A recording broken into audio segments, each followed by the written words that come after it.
Hola a todos, buenos días. Soy María Guzmán, su profesora de sociales de 11. Vamos a seguir en esta clase con los movimientos obreros, como lo hemos venido viendo en las dos clases anteriores. En primer lugar, tenemos que hablar de que el movimiento obrero en Colombia no surgió igual que en el resto del mundo. En Colombia surgió solamente bien adentrado el siglo XX. La razón de este retraso fue la falta de industrialización del país, pues como se vio en los anteriores temas, los movimientos obreros están muy relacionados con la industrialización. Uno de los principales hechos que impulsó la lucha obrera fue la matanza de las bananeras, y como en otros lugares lo que principalmente impulsó la organización de los obreros fue la falta de derechos laborales. El antecedente de los movimientos obreros en Colombia fueron las organizaciones mutualistas, que surgieron más o menos a mediados del siglo XIX. Estas eran agrupaciones de artesanos, pero el gobierno, más o menos en el año 1890, los declaró ilegales por considerar que se trataba de actividades políticas. Muy bien, vamos a hablar ahora del movimiento sindical. Cuando acabó la Primera Guerra Mundial, Colombia era un país agrícola. Tenía una oligarquía terrateniente, una jerarquía católica muy poderosa y un ejército muy ligado al Partido Conservador. Esta situación no era muy favorable para el movimiento obrero. Sin embargo, en 1924 se llevó a cabo el primer Congreso de Trabajadores. Al año siguiente, en 1925, apareció la Unión Sindical Colombiana y en 1926 el Partido Socialista Revolucionario. Ahora vamos a hablar de un suceso muy importante que fue el que impulsó la creación del movimiento obrero. Este fue la masacre de las bananeras. Esta fue una matanza que se llevó a cabo a los trabajadores de la United Fruit Company el 5 y 6 de diciembre de 1928 en Ciénaga, Magdalena. Los trabajadores sindicalizados duraron un mes en huelga, peleando por derechos laborales y mejores condiciones. Sin embargo, el gobierno de Miguel Abadía decidió terminar con esto, matando un número indefinido de trabajadores de esta compañía. El 28 de noviembre de 1928, los trabajadores de la United Fruit Company se negaron a trabajar, exigiendo una mejora en las condiciones laborales. Sin embargo, a pesar de esta presión, los trabajadores y la United Fruit Company no lograron llegar a ningún acuerdo.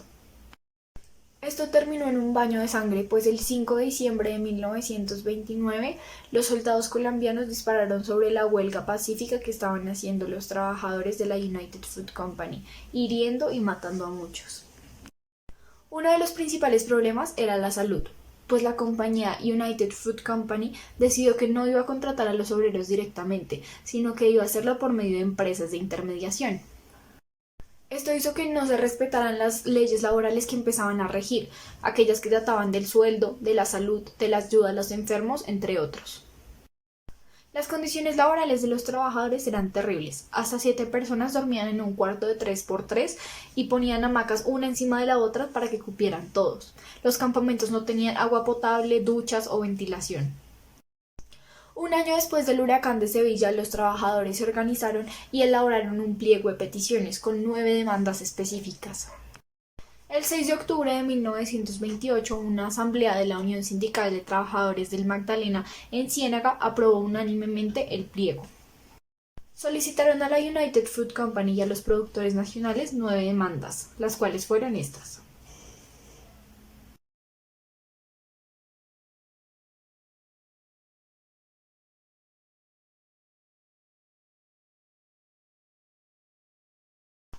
Cuando los huelguistas se organizaron, las autoridades consideraron que estos estaban armados y eran peligrosos, y por ende consideraron la represión violenta. Se decretó toque de queda en Ciénaga, sin embargo los huelguistas no lo acataron, y eso llevó a que se produjeran los disparos por parte de las autoridades.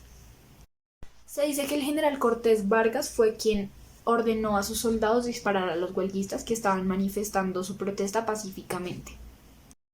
A las 6 de la mañana, el personero de Ciénaga, que fue llamado para hacer el levantamiento de los cadáveres, encontró 9 muertos en la plaza. El general Cortés Vargas informó a sus superiores que estos 9, más otros 4 que habían muerto por sus heridas, habían sido los únicos muertos durante la masacre del 5 de diciembre. Sin embargo, la gente de la zona no considera que fueran decenas de muertos, considera que fueron cientos de muertos, pues en la madrugada se los llevaron en un tren directo al mar donde los botaron para que nadie pudiera encontrarlos. Después de que todo esto ocurrió en 1929, Jorge Eliezer Gaitán fue escogido para su primer periodo en la Cámara de Representantes. Varios meses después realizó una gira de información por la zona bananera. Y en septiembre de 1929 fue el mismo Jorge Eliezer Gaitán quien denunció al general y al Partido Conservador, que era quien lo había apoyado. El gobierno arbitrariamente había encarcelado y asesinado a su propia gente para proteger a una compañía extranjera.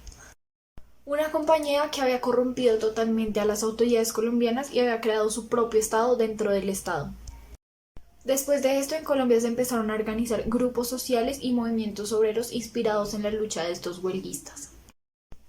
Bueno, espero que esta historia les haya parecido conmovedora. Hace parte de la historia de Colombia y es una historia muy importante para el movimiento obrero. Ahora les voy a explicar un poquito cómo vamos a desarrollar el taller.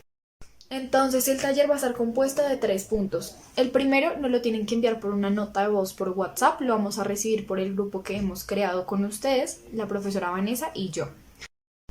Tienen que contestar qué fue lo más impactante para ustedes respecto a la masacre de las bananeras y respecto a las 9 peticiones de los obreros, cuál creen ustedes que era la más importante y por qué. El segundo punto lo deben responder en un párrafo y deben contestar cómo creen que pudo haber resuelto la huelga de los obreros la United Fruit Company, la compañía extranjera que produjo toda esta masacre. Y el tercero, deben dibujar un logo de 2 sindicatos, o sea, movimientos obreros colombianos que existan hoy en día en Colombia. Pueden describir cuáles son y decir su nombre.